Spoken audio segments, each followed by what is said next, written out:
हरि ओम स्वस्ति श्री गणेशाय नमः। ओम नमो भगवते वासुदेवाय। ओम श्री देव्यै नमः। ओम खड्गं चक्रगदेषु चापपरिहान् स्थूलम्बुशुण्डिं शिरः शङ्खं संदधतिं करैस्त्रिनयनां सर्वाङ्गभूषावृतां नीलास्मद्युतिमास्यपाददशकां सेवे महाकालिकां यमस्तौत्स्वपिते हरौ कमलजो हन्तुं मधुं कैटभम् नारायणं नमस्कृत्य नरं चैव नरोत्तमं देवीं सरस्वतीं व्यासं ततो जयमुदीरयेत्। भक्तवत्सल भगवानको जय। प्यारो भक्त भागवतहरू, यतिखेर हजुरहरू श्रीमद्देवी भागवत महापुराण कथा श्रवण गर्दै हुनुहुन्छ।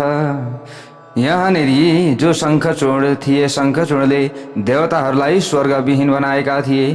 त भगवान श्री हरिनारायणको कृपाले भगवान साम्ब सदा शिवजीले त्रिशूल प्राप्त गर्नुभएको छ शङ्खचूर्णको नाशका लागि। अनि भगवान महादेवको आज्ञाद्वारा एकजना दूत पनि गएका थिए शङ्खचूर्णलाई सबै वृत्तान्त बताउनका लागि, महादेवको सन्देश सुनाउनका लागि।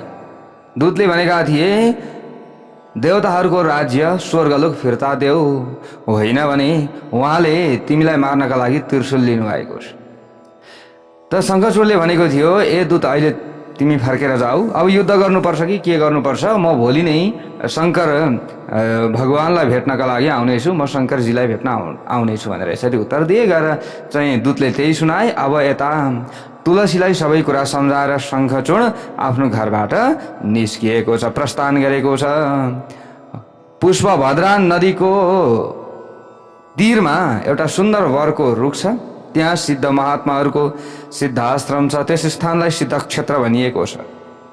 प्यारो भक्त भागवतहरू, अब त्यहाँनेरि जो शङ्खचूर्ण छन्, शङ्खचूर्ण पुगे। पुष्पभद्रा नदीको तीरमा पुगेर शङ्खचूर्णले करोडौं सूर्य समान प्रकाशमान चन्द्रशेखर भगवान शिवलाई वरको रुखमुनि विराजमान भइरहेको देखे, प्रणाम गरे। ल हेर्नुहोस् है प्यारो भक्त भागवतहरू, शङ्खचूर्णले विमानदेखि उत्रिएर त्यहाँ गएर भगवान शङ्करलाई शिर झुकाएर प्रणाम गरे। प्यारो भक्त भागवतहरू, शङ्खचूर्णले शिवको बायाँ भागमा रहनुभएकी भद्रकाली र शिवा सामुमा रहेका कुमारलाई पनि प्रणाम गरे। त्यस पछाडि भद्रकाली कुमार अनि भगवान शङ्करले तिनलाई आशीर्वाद दिनुभयो। प्यारो भक्त भागवतहरू, शङ्खचूर्णलाई त्यहाँ आएको देखेर नन्दीश्वर आदि सबै शिवगण उभिए। भाइ युद्ध गर्न आए कि के हो नि, परस्परमा कुरा गर्न लागे। ती सबैसँग कुराकानी गरेर राजा शङ्खचूर्ण शिवजीका समीपमा छेउमा आएर बस्दा भए। त्यसबेला प्रसन्न अनुहारले सुहाउनु भएका भगवान शिवले तिनलाई उपदेश दिँदै भन्न लाग्नुभयो, महादेव भन्नुहुन्छ, विधाता जगतं ब्रह्मा पिता धर्मस्य धर्मविद। यहाँ भन्नुहुन्छ श्री महादेवले सम्पूर्ण जगतको रचना गर्नुहुने धर्मात्मा ब्रह्माजी धर्मका पिता हुनुहुन्छ। परम विष्णु भक्त धर्मपरायण मरीचि धर्मका पुत्र हुनुहुन्छ।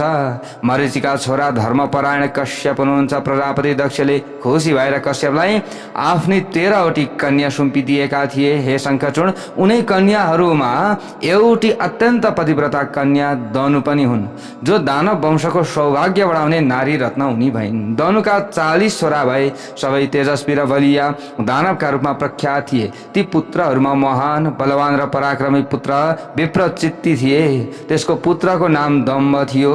अत्यन्त धार्मिक विष्णुको भक्त र संयमी पुरुष थियो त्यो। त्यसले शुक्राचार्यलाई गुरु बनाएर परमात्मा श्रीकृष्णका उत्तम मन्त्रहरूको पुष्कर क्षेत्रमा 1 लाख वर्षसम्म जप गर्यो। अनि त्यस पछाडि मात्र कृष्णको भक्तिमा सधैँ लागिरहने तिमी जस्ता उत्तम पुरुषलाई पुत्रको रूपमा प्राप्त गर्यो। यो कुरा बुझ, तिम्रो वंशावली यस्तो छ। भगवान शङ्करले भनिदिनु भयो शङ्खचूर्णलाई, पूर्व जन्ममा तिमी भगवान कृष्णका पार्षद गोपालहरूमा परम धार्मिक गोपाल थियौ तिमी। तिमी सुनिराख, तिम्रो पूर्व जन्मको वृत्तान्त पनि बताइदिन्छु। अनि तिमीले देवताहरूलाई दुःख दिन सुहाउँछ कि सुहाउँदैन भन्ने कुरो आफै बुझ्नेछौ। पहिले तिमी भगवती राधाको श्राप परेर भारतवर्षमा यस पृथ्वीमा दानव राज शङ्खचूडका रूपमा शासन गरिरहेका छौ। अहिले पहिले श्राप परेको थियो, अहिले तिमी यहाँ आएका छौ पृथ्वीमा अनि शासन गरिरहेका छौ। भगवान विष्णुको भक्तले ब्रह्माजीदेखि लिएर तृण पर्यन्त सबैलाई तुच्छ सम्झिन्छ।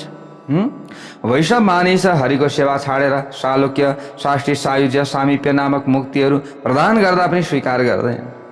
त्यसैले ब्रह्मरूप र अमरतालाई पनि तुच्छ मान्दछन् यिनीहरूले। इन्द्रको पद र मानवतालाई पनि कुनै स्थान दिँदैनन्। हे राजा शङ्खचूड, तिमीले देवताको राज्य फर्काइदेऊ, यो राम्रो होइन।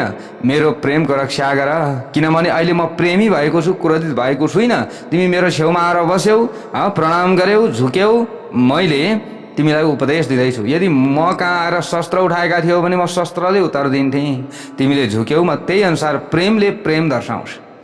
प्रेमको भाषा प्रेमीले नै बुझ्दछ। यो कुरा बुझ, तिमी आफ्नो राज्यमा सुखपूर्वक बस, देवता आफ्नो राज्यमा सुखपूर्वक बसुन्, यो तिमीले चाहनु पर्दछ। प्राणीहरूमा आपसमा विरोध हुनु हुँदैन, बुझ्यौ?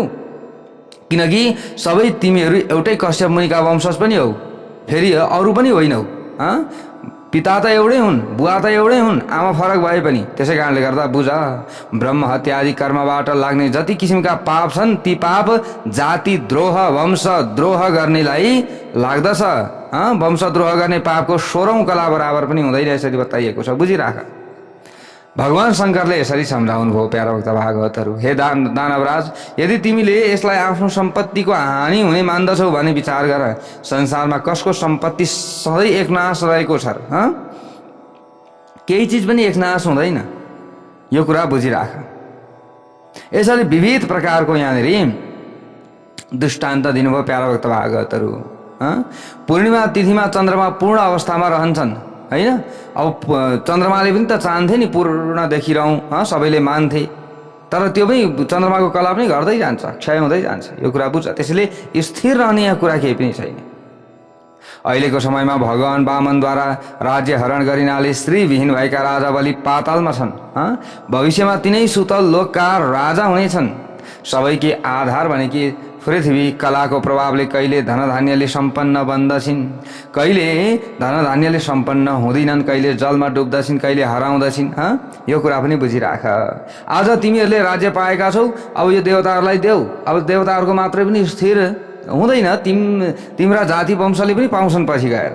यसको मतलब चाहिँ दानव कुलकै बलिले पछि प्राप्त गर्नेछन्, किन चिन्ता गर्छौ? एउटा निश्चित समयमा सबै लोक नष्ट हुन्छन्, फेरि निश्चित समयमा उत्पन्न पनि हुन्छन्। यस प्रकार जगतका सम्पूर्ण चर अचर पदार्थ कालकै प्रभावले नष्ट हुन्छन् र कालकै प्रभावले उत्पन्न हुन्छन्। बुझिराख कुरो। यसरी सम्झाउनु भयो यहाँनिर। अब यहाँ नारायण भगवान भन्नुहुन्छ प्यारा भक्त भागवतहरू। यो कसलाई भन्दै हुनुहुन्छ? नारद ऋषिलाई यो कथा सुनाउँदै हुनुहुन्छ नारायण भगवानले। ल हेर्नुहोस् है, यहाँ भन्नुभयो, यहाँ भन्नुहुन्छ परब्रह्मको कृपाबाट नै म शिव मृत्युञ्जय भएको छु। मैले अनन्त प्राकृतिक प्रलय देखेको छु। परमात्मा नै प्रकृति रूपमा हुनुहुन्छ, परमात्मा श्रीकृष्ण नै आत्मा हुनुहुन्छ। यो कुरा पनि विचार गरिराख। अब श्रीकृष्ण परमेश्वरले नै ब्रह्मालाई सृष्टिकर्ता, विष्णुलाई पालनकर्ता अनि शङ्करलाई संहारकर्ताको रूपमा स्थापना गर्नुभएको छ। बुझिराख। अहिले म कालाग्नि रुद्रलाई संहार गर्ने कार्यमा नियुक्त गरिएको हुँदा परब्रह्म परमात्माका नाम गुणहरूको निरन्तर कीर्तन गरिरहेको छु। यसै कीर्तनका प्रतापले मैले मृत्युमाथि विजय प्राप्त गरेको हुँ। मृत्युञ्जय भनेको छु, मृत्युले मलाई छुन सक्दैन। यसको मतलब मेरो नजिक आउँदा मृत्यु पनि गरुडको डरले सर्प भागे चाहिँ आफ्नो मृत्यु हुने डरले भाग्दछ। नारायण भगवानले नारदजीलाई भन्दै हुनुहुन्छ, हे नारदजी, पूर्ण रूपले तत्पर भएर सभाको बीचमा सम्पूर्ण भाव प्रदर्शित गर्दै सर्वेश्वर महादेव शङ्खचूडलाई उपदेश दिएर चुप लाग्नुभयो। त्यो समयमा अनि शङ्करका कुरा सुनेर राजा शङ्खचूडले बारम्बार उहाँको प्रशंसा गरे। नम्रतापूर्वक परम प्रभु शङ्करसँग मधुर वचन भन्न थाले। शङ्खचूडले त्वया यत् कथितं देव नान्यथा वचनं स्मृतं तथापि किञ्चिद्य थार्थम श्रूयताम निवेदनम। हे भगवान, हजुरले जुन उपदेश दिनुभएको छ त्यो कुनै अवस्थामा पनि अन्यथा हुन सक्दैन, तर मेरो पनि हजुरसँग एउटा यथार्थ निवेदन छ, त्यसलाई हजुरले कृपया सुनिदिनुहोस्। हजुरले भन्नुभएको छ कि आफ्नै जातिसँग द्रोह गर्दा ठुलो पाप लाग्छ, तर भगवान नारायणले राजा बलिको सर्वस्व लुटेर उहाँलाई सुतल लोकमा किन पठाउनु भयो? हे प्रभु, मैले नै बलिको समस्त ऐश्वर्यलाई पातालबाट उठाएर यहाँ ल्याएको छु, त्यसैले यो भूमण्डलमा मेरो पूर्ण अधिकार छ।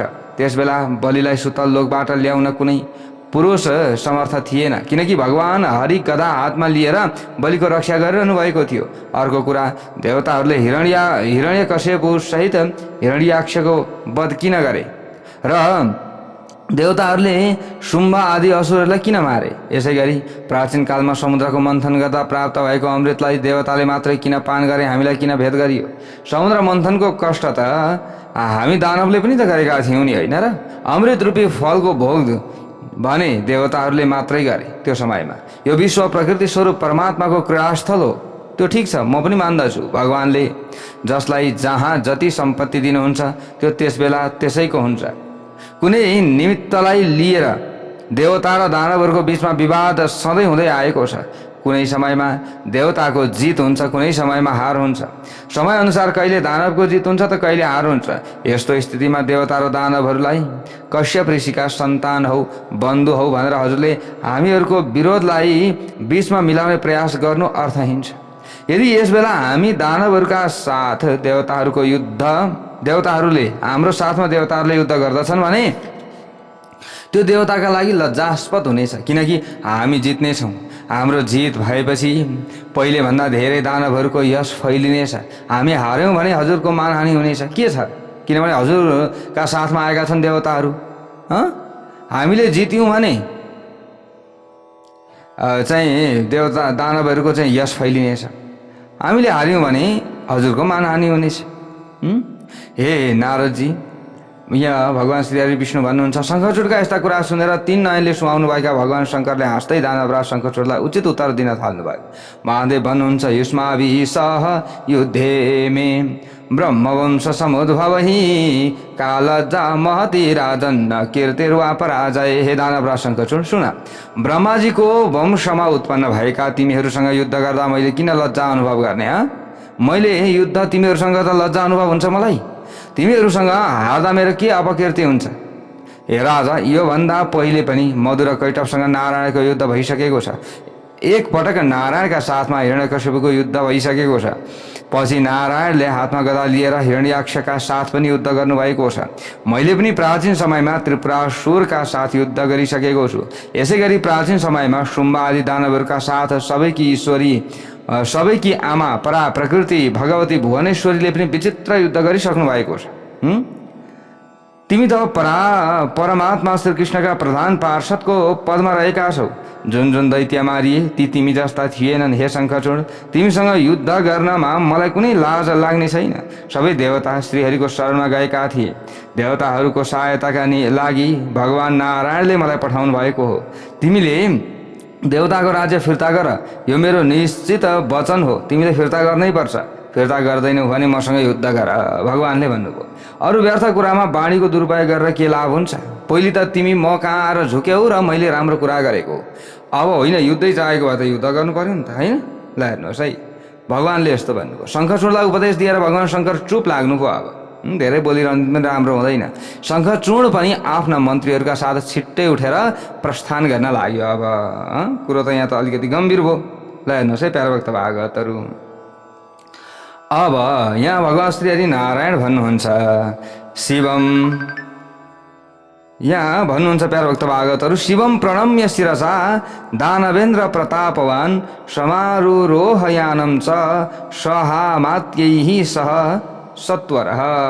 ल हेर्नुहोस्, अब दानवराज प्रतापी शङ्खचूड शिर निहुर्याएर शिवजीलाई प्रणाम गरी आफ्ना मन्त्रीहरूका साथ तत्काल सवारी साधनमा सवार भए। प्यारा भक्त भागवतहरू, ल हेर्नुहोस् है, अब त्यसबेला भगवान शिवले आफ्नो सेना र देवताहरूलाई तुरन्त युद्धमा जान आज्ञा दिनुभयो। किनभने अब यिनले युद्ध नगरिकन छाडेनन् भनिसकेपछि अब चुप लागेर मात्रै पनि त भएन नि, होइन? ल हेर्नुहोस् है, अब शङ्खचूर्ण त युद्धै गर्नका लागि आएको छ। त त्यस बेला भगवान् शिवले आफ्नो सेना र देवताहरूलाई तुरुन्त युद्धमा जान आज्ञा दिनुभयो। दानवराज शङ्खचूर्ण पनि आफ्नो सेनालाई साथमा लिएर युद्धका लागि तयार भए। प्यारा भक्त भागवतहरू यो समयमा ल हेर्नुहोस् है, प्यारा भक्त भागवतहरू यस्तो भएको छ। अब यहाँ स्वयं इन्द्र वृषपर्वाका साथ र सूर्य विप्रचित्तिका साथ जोरदार युद्ध गर्न लागे। यसै किसिमले दम्मका साथमा चन्द्रमाले घोर युद्ध गरे। त्यस बेला कालस्वरका साथ कालले, अनि गोकर्णका साथ अग्निले, कालकेयका साथ कुबेरले, मयका साथ विश्वकर्माले, भयङ्करका साथ अब युद्ध गरे। त अब भयङ्करका साथमा फेरि मृत्युले, अनि संहारका साथ यमले, यस्तै प्रकारले यहाँ घृतपृष्ठका साथमा बुधले युद्ध गरे भन्ने कुराहरू छ यहाँनिर। जब दुवैतर्फका सबै सैनिकहरू निरन्तर युद्ध गरिरहेका थिए, त्यसबेला भगवान् शङ्कर भगवती कालिका र पुत्र कार्तिकेयका साथ वरको रुखको फेदमा विराजमान हुनुहुन्थ्यो। अर्कोतर्फ रत्नका गहनाले सजिएको शङ्खचूर्ण पनि करोडौं दानवहरूका साथ रत्नमय सुन्दर सिंहासनमा बसेका थिए। त्यस युद्धमा दानवहरूले भगवान् शङ्करका अनेक योद्धाहरूलाई परास्त गरे। सबै देवताहरूका अङ्ग क्षत विक्षत भए र डराएर भाग्न लागे। देवताहरूलाई भागिरहेका देखेर कार्तिकेय रिसाउनु भयो र उहाँले देवताहरूलाई डराउनु पर्दैन भनी अभयदान गर्नुभयो। उहाँले आफ्नो तेजद्वारा गणहरूको बलमा वृद्धि गर्नुभयो। त्यस पछाडि आफै कुमार दानव गणका साथ युद्ध गर्न लाग्नुभयो। उहाँले सङ्ग्राममा 100 अक्षौहिणीको सङ्ख्यामा रहेर सेनाहरूलाई मारिदिनुभयो। भक्तवत्सल भगवानको जय जय होस्। त्यस युद्धमा कमल समान नयन भएकी भगवती कालीले धेरै असुरहरूलाई भुइँमा लम्पसार पारिदिनुभयो। त्यस पछाडि ज्यादै रिसाएर उहाँले दानवहरूको रक्तपान गर्न लाग्नुभयो। प्यारा भक्त भागवतहरू ल हेर्नुहोस् है, भगवती कालीले 10 लाख हात्ती र करोडौं सैनिकहरूलाई एउटै हातले समाती लीलापूर्वक आफ्नो मुखमा घाँस बनाइरहनु भएको थियो। हे नारदजी, त्यसबेला हजारौं टाउको नभएका धडहरू रणभूमिमा नाचिरहेका थिए। यस्तो भइरहेको छ युद्ध। ल हेर्नुहोस्, अब यहाँ घोर कार्तिकेयले पनि युद्ध गर्नुभएको छ। दानव र देवताहरूका बिचमा घनघोर युद्ध भएको छ।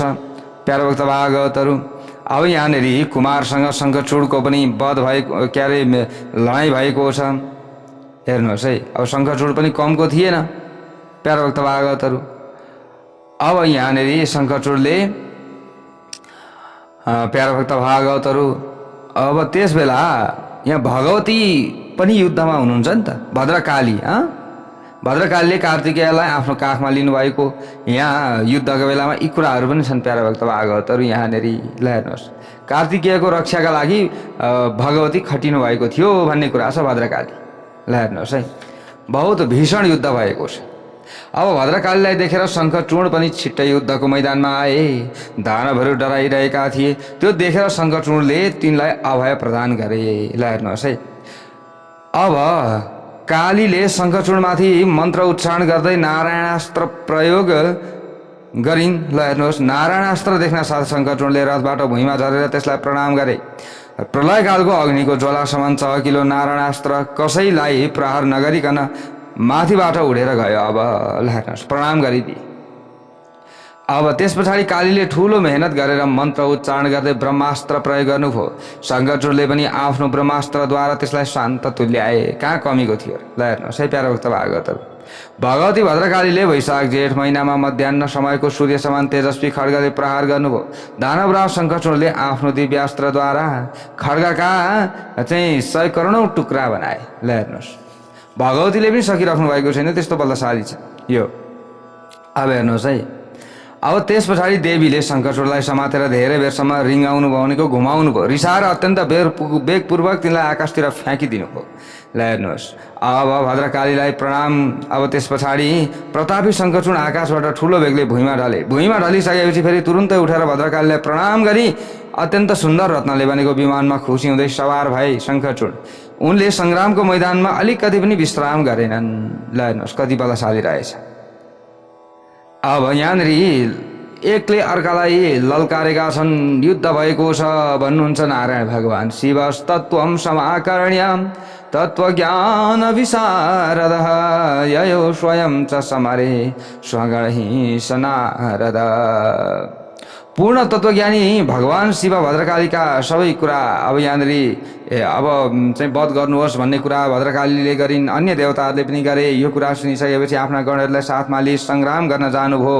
अनि शिवजीलाई रणभूमिमा देखेर शङ्करचूडले तत्काल नै विमानबाट उत्रेर परम भक्तिपूर्वक पृथ्वीमा मस्तक राखी दण्डवत प्रणाम गरिहाल्यो। ल हेर्नुहोस् है, भगवान शङ्करलाई देख्ने बित्तिकै प्रणाम गरिहाल्यो। उहाँलाई प्रणाम गरेपछि फेरि वेगपूर्वक रथमा सवार भए, छिटो छिटो कवच धारण गरी त्यसले आफ्नो गरौँ धनु उठायो। ल हेर्नुहोस्, भगवान शिव र दानवराज शङ्करचूडको त्यो युद्ध पुरा 100 वर्षसम्म भएको थियो। युद्ध भयो यहाँ। ल हेर्नुहोस्, असङ्ख्य दानवहरूको वध भयो। देवता पक्षका जुन वीरहरू रणमा मारिए तिनलाई भगवान शिवले फेरि जीवित तुल्याइदिनु भयो। यसैबीच एउटा परम दुर्बल वृद्ध ब्राह्मण रणभूमिमा आए। ल हेर्नुहोस् है, युद्धकै बिचमा त उनले दानवराज शङ्करचूडलाई भने, वृद्ध ब्राह्मणले भने, देहि भिक्षाम च राजेन्द्र मह्यम विप्राय साम्प्रतम। म दुखी ब्राह्मणलाई भिक्षा दिनुहोस् भनेर शङ्करचूडलाई माग्न लागे। अहिले तपाईँ सम्पूर्ण सम्पत्ति दिन समर्थ हुनुहुन्छ, त्यसैले मेरो मनमा जति मनोरथ छन् तिनलाई पुरा गराउनुहोस्। सबैभन्दा पहिले तपाईले म दिनहीन वृद्ध भोकाएको र तिर्खाएको ब्राह्मणलाई दान गर्छु भन्ने साँचो प्रतिज्ञा गर्नुपर्दछ सबैभन्दा अगाडि। त्यस पछाडि मात्र मैले आफ्नो इच्छा प्रकट गर्नेछु। वृद्ध ब्राह्मणको याचना सुनेर खुसी भएका प्रफुल्लित अनुहार र नयनले युक्त भएका दानवराज शङ्करचूडले हुन्छ भने, किनभने अब दान गर्यो भने पनि त बल प्राप्ति हुन्छ, दान गर्यो भने पुण्य प्राप्ति हुन्छ, पुण्यले बल मिल्दछ, यश मिल्दछ, कीर्ति मिल्दछ, पाप नाश हुन्छ। त यस्तो बेलामा त यो त झन् राम्रो काम गर्नुपर्ने हो। ल ठिक छ, म हुन्छ भनिदिए उनले, दिन्छु भन्ने वाचा उच्चारण गरे। त्यस पछाडि वृद्ध ब्राह्मणको रूप लिनुभएका नारायण नै वृद्ध ब्राह्मणको रूप लिनुभएको छ। अत्याधिक मायावी बनेर भन्नुभयो, म तिम्रो कवच चाहन्छु। तिमीले कवच लगाएका छौ, त्यो मेरो कवच त भन्नु भएन, त्यो कवच मलाई दिनुहोस् भनेर यसरी माग्नुभयो। भिक्षुको कुरा सुनेर शङ्करचूडले कवच दिए। ब्राह्मण रूपधारी भगवान नारायणले त्यो लिनुभयो, किनभने आफूले दिएको कवच थियो। त्यो कवच भइन्जेल मर्नेवाला थिएन। त्यस पछाडि भगवान नारायण शङ्करचूडको रूप लिएर अब त्यस पछाडि अब तुलसी पनि त पतिव्रता हुनुहुन्थ्यो। पतिव्रता भइसकेपछि पतिलाई रोग लाग्ने कुरो भएन, पतिव्रता भइसकेपछि पतिको आयु क्षीण हुने कुरा भएन। त्यसैले अब पतिव्रता चाहिँ नष्ट गर्नुपर्दछ भनेर पतिव्रता पत्नी तुलसीको नजिकमा जानुभयो। शङ्करचूडको रूपलाई धारण गरेर अनेक इन्द्रजाल प्रयोग गरी तुलसीमा आफ्नो तेज आधान गर्नुभयो। त्यसबेला भगवान शङ्करले नारायणले दिएको त्रिशूल शङ्करचूडमाथि चलाउन हातमा लिनुभयो। भगवान शङ्करको त्रिशूल ग्रीष्म ऋतुमा मध्याह्न कालको सूर्य र प्रलय कालको अग्निको ज्वाला समान तेजस्वी थियो। त्यसलाई कसैले रोक्न सक्दैन थियो। कहिले व्यर्थ नहुने, शत्रु संहार गर्ने त्यो प्रचण्ड त्रिशूल त्यसका दृष्टिले भगवान विष्णुको चक्र समान थियो। त्यो सम्पूर्ण शस्त्र एवं अस्त्रको सारको रूपमा रहेको थियो। त्यो त्रिशूल शिव र भगवान नारायण अतिरिक्त अरूका निमित्तमा उचाल्नै नसकिने र डरलाग्दो पनि थियो। लम्बाइमा 1000 धनु बराबर र चौडाइमा 100 हातको परिणाम भएको त्यो त्रिशूल साक्षात जीवन्त ब्रह्म स्वरूप नै थियो। त्यो नित्य स्वरूप थियो, त्यसलाई सबैले देख्न सक्दैनथे। भक्तवत्सल भगवानको जय जय होस्। हे नारदजी, भगवान शङ्करले सम्पूर्ण ब्रह्माण्डलाई नै संहार गर्न समर्थ त्यस त्रिशूललाई आफ्नो लीलाले हातमा लिएर शङ्करचूडमाथि फ्याँकिदिनु भयो। भक्तवत्सल भगवानको जय जय होस्। भगवान शङ्करले त्रिशूल फ्याँकेपछि रहस्य बुझेर दानवराज शङ्करचूडले आफ्नो धनु त्याग गरेर बुद्धिपूर्वक योगासन कसेर भक्तिका साथ भगवान श्रीकृष्णका चरण कमलको ध्यान गर्न लागे। त्यो त्रिशूल केही समयसम्म चक्कर काटेर दानवराज शङ्करचूडमाथि गएर बज्रियो। त्यस त्रिशूलले रथ समेत शङ्करचूडलाई सजिलै डढाएर खरानी बनायो। त्यस पछाडि शङ्करचूडले किशोर उमेर र दिव्य रूप भएको एउटा गोपको वेश धारण गरे। शङ्करचूडले त्यसबेला ती 2 बाहुले युक्त थिए। उनका हातमा मुरली सुहाएको थियो, त्यो रत्नमय गहनाले अलङ्कृत थिए। त्यसै बेला गोलोकबाट आएको र करोडौं गोपहरूले भरिएको एउटा सर्वोत्तम रत्न निर्मित विमानमा सवार भएर ती गोलोकतर्फ गए। हे नारदजी, गोलोक गएर तिनले त्यहाँ रहेको नित्य वृन्दावनमा रास मण्डलको बीचमा विराजमान हुनुभएका भगवान श्रीकृष्ण र भगवती राधाका चरण कमलमा भक्तिपूर्वक शिर झुकाएर प्रणाम गर्दा भए। सुदामा गोपलाई देखेर राधा र कृष्णका मुख र नयन प्रसन्नताले भरिए र भगवानले अत्यन्त प्रेमका साथ तिनलाई आफ्नो काखमा बसाउनु भयो। त्यस पछाडि शङ्करजीको त्रिशूल वेगपूर्वक र भक्तिपूर्वक श्रीकृष्णको नजिकमा फर्केर आयो। ल हेर्नुहोस्, शङ्खचूडका हाडहरूबाट शङ्खको उत्पत्ति भयो। त्यही शङ्ख आज पनि अनेक प्रकारका रूपमा विराजमान भएर देवताको पूजामा पवित्र मानिन्छ। अत्यन्त उत्तम पवित्र र तीर्थ जल झैँ पावन शङ्खको जल भगवान शङ्करलाई छाडी अरू देवताहरूका लागि परम प्रीतिदायक हुन्छ। जहाँ शङ्खको ध्वनि हुन्छ त्यहीँ भगवती लक्ष्मी स्थिर रूपमा विराजमान हुनुहुन्छ। जसले शङ्खको जलले स्नान गर्दछ त्यसले सम्पूर्ण तीर्थमा स्नान गरेको फल प्राप्त गर्दछ। शङ्ख शब्दो भवेत् यत्र तत्र लक्ष्मी सुसंस्थिता भनेर बताइएको छ। शङ्ख भगवान नारायणको आधार स्वरूप हो। जहाँ शङ्ख रहन्छ त्यहाँ भगवान नारायण विराजमान हुनुहुन्छ। जहाँ भगवती लक्ष्मी पनि बस्नु त्यहाँ भगवती लक्ष्मी पनि बस्नुहुन्छ। शङ्ख रहेको ठाउँमा सम्पूर्ण अमङ्गलहरू भागेर जान्छन्। यसरी बताइएको छ, शङ्खो हरेरधिष्ठानम यत्र शङ्खस ततो हरिहि भनेर बताइएको छ। तर नरनारीहरू विशेष रूपमा यहाँनिर अब भगवती लक्ष्मी जो नरनारीहरू विशेष रूपमा चाहिँ खराब व्यक्तिहरू, खराब आचरण भएका व्यक्तिहरूले बजाएको शङ्खको ध्वनि सुनेर डराएकी र रिसाएकी भगवती लक्ष्मी त्यो ठाउँ छाडेर अरू ठाउँमा जानुहुन्छ भनेर पनि भन्ने गरेका छन्। ल हेर्नुहोस्, खराब आचरण भएका नारीहरूले अनि खराब आचरण भएका पुरुषहरूले पनि शङ्ख बजाए भने, ल हेर्नुहोस् है, यो पनि बुझ्नुपर्ने कुरा छ। शङ्ख रहेको ठाउँबाट सम्पूर्ण अमङ्गलहरू भागेर जान्छन्, यो ठिक छ। तर आचरण शुद्ध चाहियो, खानपान शुद्ध चाहियो। नभए उनीहरूले शङ्ख बजाउँछन् भने त्यो घरबाट लक्ष्मीले छोडेर जान्छन्। यो कुरा पनि बताइएको छ। दानवराज, अब हामीले घरमा राखेर शङ्खको पूजा चाहिँ गर्न सक्दछौँ, यो कुरा हो। ल हेर्नुहोस् है, तर खराब व्यक्तिले बजाउनु चाहिँ हुँदैन। दानवराज शङ्खचूडलाई मारेर शिवजी पनि साँडेमा सवार भई आफ्ना गणहरूका साथ खुसी हुँदै शिवलोकमा जानुभयो। देवताहरूले आफ्नो राज्य प्राप्त गरे र ती परम आनन्दित भए। स्वर्गमा दमाहा बज्न थाले, गन्धर्व र किन्नरले गाउन थाले। भगवान शिवको शिरमा निरन्तर पुष्पवृष्टि हुन थाल्यो र देवता र उत्तम मुनिहरू शिवजीको प्रशंसा गर्न थाले। ल हेर्नुहोस् है प्याराभक्त भागवतहरू, एकदम बुझ्नुपर्ने र जान्नुपर्ने कुरा छ। नारदजीले भन्नुभयो, नारायणस्य भगवान् वीर्याधानं चकारः तुलस्यां केन रूपेण तन्मे व्याख्यातुमर्हसि। हे भगवान नारायणले तुलसीको सतीत्व हरण गरेको कुरा हजुरले बताउनु भएको थियो। त्यसबेला उहाँले कस्तो रूप धारण गरेर तुलसीमा चाहिँ तेज दान गर्नुभयो त्यो कुरा मलाई बताउनुहोस्।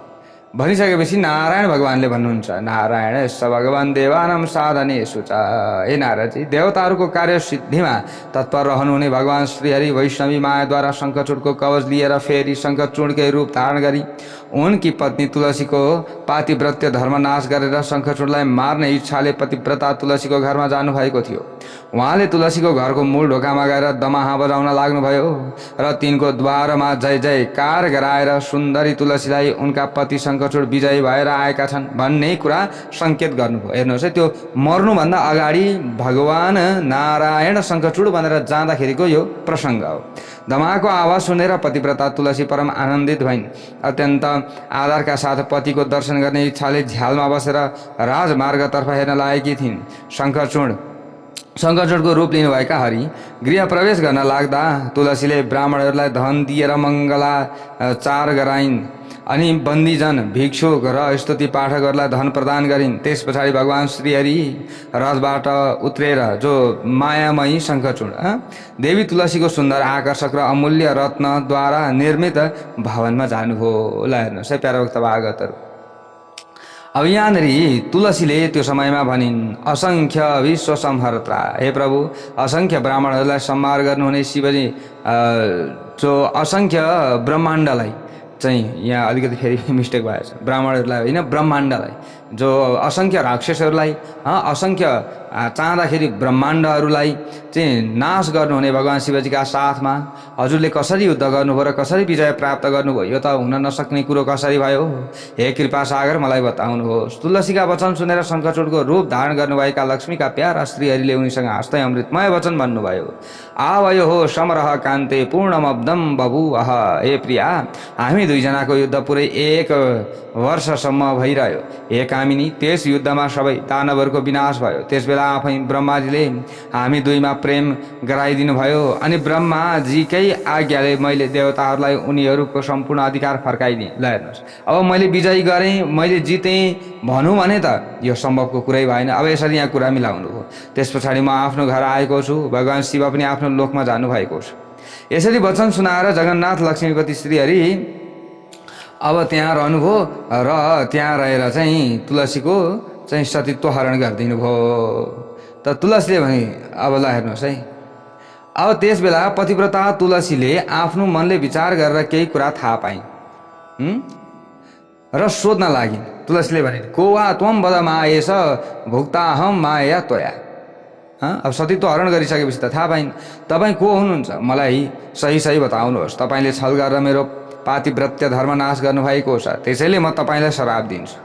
तुलसीका कुरा सुनेर भगवान् श्रीहरिले श्राप पर्ने डरका कारण लीलापूर्वक आफ्नो सुन्दर विष्णु रूप धारण गर्नुभयो। त्यसबेला देवी तुलसीले नयाँ बादल समान श्याम वर्णले सुहाउनुभएका शरतकालको कमल समान नेत्र धारण गर्नुभएका करुणौं कामदेव समान सुन्दर लाग्नुहुने रत्नमय अलङ्कारद्वारा अलङ्कृत हुनुभएका मन्द मन्द मुस्कानले सहित प्रसन्न मुखमण्डलले युक्त हुनुभएका पीताम्बर धारण गर्नुहुने अनुपम शोभा सम्पन्न देवताका पनि देवता सनातन र अविनाशी श्रीहरिलाई आफ्नै आँखाका सामु देखे। उहाँलाई देखेर कामिनी तुलसी तत्कालै मूर्छित भइन्। ल हेर्नुहोस् है, केही बेर पछाडि चेतना प्राप्त गरेर भगवान् हरिसँग केही भन्न लागिन्। तुलसीले भनिन्, हे नाथ ते दया नास्ति पाषाण सदृशस्य च। हजुरले ढुङ्गा समान भएर व्यवहार गर्नुभयो, हजुरमा दया रहेन। हजुरले छल गरेर मेरो धर्मनाश गरेर मेरा स्वामीलाई मारिदिनु भयो पक्कै पनि। हे प्रभु, हजुरको मुटु ढुङ्गाले बनेको रहेछ, त्यसैले हजुरले निर्दय भई व्यवहार गर्नुभयो। हे देव, हजुर यसै बेला संसारमा ढुङ्गाको रूपमा परिणत हुनुहोस्। जुन मानिसले हजुरलाई सज्जन मान्दछन् ती भ्रममा परेका छन्, यसमा कुनै सन्देह छैन यो समयमा। त्यसैले तपाईँ ढुङ्गा हुनुहोस्। यसरी शोकले सन्तप्त भएकी तुलसीले धेरै बेरसम्म क्रन्दन गरिन्, बारम्बार विलाप गरिन्। त्यसपछि करुणाका सागर लक्ष्मीपति श्रीहरिले तुलसीको दयनीय अवस्था देखेर नीति पूर्ण वचनहरूद्वारा उनलाई सम्झाउँदै भन्न लाग्नुभयो। भगवानले भन्नुभयो, तपस् त्वया कृतं भद्रे मदर्थे भारते चिरम त्वदर्थे शङ्खचूडश्च चकार सुचिरम तपः। हे कल्याणी, तिमीले भारतमा यो पृथ्वीमा रहेर यो भारतवर्ष, भारत भनेको देश होइन है, मैले बारम्बार भनेको छु, मेरा निमित्त धेरै समयसम्म तपस्या गरेकी छौ। साथै यी शङ्खचूडले पनि त्यसबेला तिमीलाई प्राप्त गर्न लामो समयसम्म तपस्या गरेका थिए। यहाँ बताउन खोजेको चाहिँ त्यो देशको नाम होइन, भारत भनेको भारतवर्ष भन्न खोज्या। ल हेर्नुहोस्, तिमीलाई पत्नीको रूपमा प्राप्त गरेर शङ्खचूडले तपस्याको फल प्राप्त गरी तिमीसँग भोग विलास गरेका थिए। अहिले तिमीद्वारा गरिएको तपस्याको फल दिने उचित समय आएको छ। हे सुन्दरी, अब तिमी यो शरीर त्याग गरेर दिव्य शरीर धारण गरी मसँग आनन्द ल्याऊ र मेरा निमित्त लक्ष्मी समान हौ। तिम्रो यो शरीर कृष्णा गण्डकी नदीका रूपमा प्रसिद्ध हुनेछ। त्यो पवित्र नदी पुण्यमय भारतवर्षका मनुष्यहरूका लागि उत्तम पुण्य दिने नदी हुनेछ। तिम्रो केश समूह पुण्य वृक्षका समान प्रतिष्ठित हुनेछ। तिम्रो केशबाट उत्पन्न त्यो वृक्ष तुलसीका नामबाट प्रसिद्ध हुनेछ। हे सुमुखी, देव पूजामा प्रयुक्त हुने र स्वर्गीय मर्त्य एवं पातालका सबै पुष्प र पत्रहरूमा तिम्रो केशबाट उत्पन्न भएको तुलसी प्रधान मानिनेछ। स्वर्गलोक, मृत्युलोक, पाताल र गोलोक यी सबै स्थानहरूमा तिमी मेरै नजिकमा रहनेछौ। वृक्षहरूमा श्रेष्ठ मानिएकी तुलसीका नामबाट तिमीले पुष्पहरूको बीचमा सधैँ सम्मान पाउनेछौ। चिन्ता नगर। गोलोक, बिरजा नदीको तीर, रासमण्डल, वृन्दावन, भाण्डीर वन, चम्पक वन, मनोहर अनि चन्दन वन, माधवी वन, केतकी वन, कुन्द वन, मालिका वन, मालती वन यी सबै पुण्यमय स्थानहरूमा तिम्रो पुण्यदायक निवास हुनेछ। भगवानले यसरी भनिदिनु। ल हेर्नुहोस्, तुलसी वृक्षका नजिकमा पुण्यमय स्थानहरूमा समस्त तीर्थहरूको पुण्यप्रद अस्तित्व रहनेछ। हे सुमुखी, तुलसीका पत्र आफूमाथि परुन् भन्ने उद्देश्यले त्यहाँ म र सबै देवताहरूको पनि निवास हुनेछ। जुन मानिसले तुलसी पत्रको जलले स्नान गर्दछ त्यसले सबै तीर्थहरूमा स्नान गरे सरह हुन्छ र त्यो सबै यज्ञमा दीक्षित भए समान हुन्छ। हजारौं हजार अमृत कलशद्वारा स्नान गराउँदा भगवान हरिलाई जुन सन्तोष प्राप्त हुन्छ त्यो सन्तोष तुलसीको एउटा पत्र अर्पण गर्नाले अवश्य नै प्राप्त हुन्छ। जुन फल 10,000 गाई दान गर्नाले प्राप्त हुन्छ त्यही फल कार्तिक महिनामा तुलसीको पत्र दान गर्दा प्राप्त हुन्छ। जुन मानिसले मृत्युको अवसरमा तुलसी पत्रको जलपान गर्दछ त्यो सबै पापबाट मुक्त भएर विष्णु लोकमा प्रतिष्ठित बन्दछ। त्यसैले त मृत्युको समयमा तुलसी पत्र मुखमा लगाइदिने चलन छ।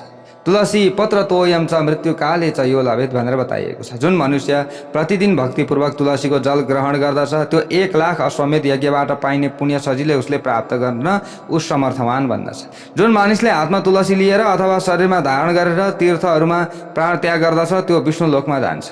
जुन मानिसले तुलसीको काठबाट बनेको माला लगाउँछ त्यसले पाइला पाइलामा अश्वमेध यज्ञ गरेको फल निश्चय नै प्राप्त गर्दछ। जुन मानिसले तुलसीलाई आफ्नो हातमा लिएर आफ्नो प्रतिज्ञा वचनको रक्षा गर्दै त्यो मानिस गर्दैन भनेको यस्तो, जसले तुलसीलाई हातमा लिन्छ अथवा झुटो प्रतिज्ञा खान्छ त्यो चाहिँ तुलसीको महत्त्वलाई बुझ्दैन र लापरवाही गर्छ भने चाहिँ कालसूत्र नामक नरकमा जान्छ। फेरि ल हेर्नुहोस्, यस्तो पनि बताइएको छ। त्यसैले हामीलाई फाइदा हुन्छ भने त्यसलाई अलिकति संरक्षण गरिएन भने समस्या पनि घाटा पनि हुन सक्दछ। त्यसैले हामीले चाहिँ तुलसीका सामु झुटो प्रतिज्ञा गर्नु हुँदैन। ल हेर्नुहोस्, झुटो बोल्नु हुँदैन। ल यसरी बताइएको छ। पूर्णिमा, अमावास्या, द्वादशी, सूर्य सङ्क्रान्ति, मध्याह्न काल, रात्रि दुवै सन्ध्या, असौच अपवित्र समयमा राति शयन गर्दा धारण गरिएका कपडा लगाएर शरीरमा तेल लगाएर जुन मानिसले तुलसीका पत्र टिप्दछ तिनीहरूले साक्षात् हरिको टाउको काटेका हुन्छन्, त्यो पाप उनीहरूलाई लाग्दछ। यहाँ धेरै कुराहरू यसरी बताइएको छ। प्यारा भक्त भागवतहरू, हे तुलसी तिमी वृक्षकी स्वामी देवी भएर नित्य गोलोकमा म कृष्णका साथ विहार गर्नेछौ, यसरी भगवानले भनिदिनु भएको छ। भक्तवत्सल भगवानको जय जय होस्। यहाँ तुलसीको महत्त्व धेरै बताइएको छ। अब यहाँ तुलसीको महत्त्व त छँदैछ, धेरै कुराहरू छन्। अब यहाँ हजुरहरूलाई थाहा छँदैछ, धेरै कथाहरूमा हजुरहरूले सुन्नु पनि भएको छ। भन्नुहुन्छ अगाडि, हे सुन्दरी, जुन मानिसले शालिग्राम शिला राखी तुलसी पत्रलाई हटाइदिने काम गर्दछ, जस्तै शालिग्राम शिला राखेर तुलसी पत्रलाई हटाइदिने काम गर्छ, त्यस मानिसले अर्को जन्ममा पत्नीको साहचर्य पाउँदैन। शालिग्राम र तुलसीलाई हटाउनु हुँदैन। यसको मतलब शालिग्राम र तुलसीको विवाह गराउने चलन छ नि प्यारा भक्त भागवतहरू हो। यी कुराहरू यहाँनिर रहेको छ। ल हेर्नुहोस् है, अब तुलसीसँग आफ्ना कुरा बताएर भगवान नारायण मौन हुनुभयो। तुलसीले आफ्नो त्यो शरीरलाई त्याग गरेर दिव्य रूप धारण गरेर श्रीहरिको छातीमा लक्ष्मी झै सुहाउनु भयो। त्यस पछाडि ल हेर्नुहोस् प्यारा भक्त भागवतहरू, तुलसीको शरीरबाट काली गण्डकी नदी उत्पन्न भइन्। त्यस पछाडि भगवान नारायण पनि काली गण्डकीको गर्भमा मानिसहरूलाई पुण्य प्रदान गर्ने शालग्राम भनेर रहनुभयो।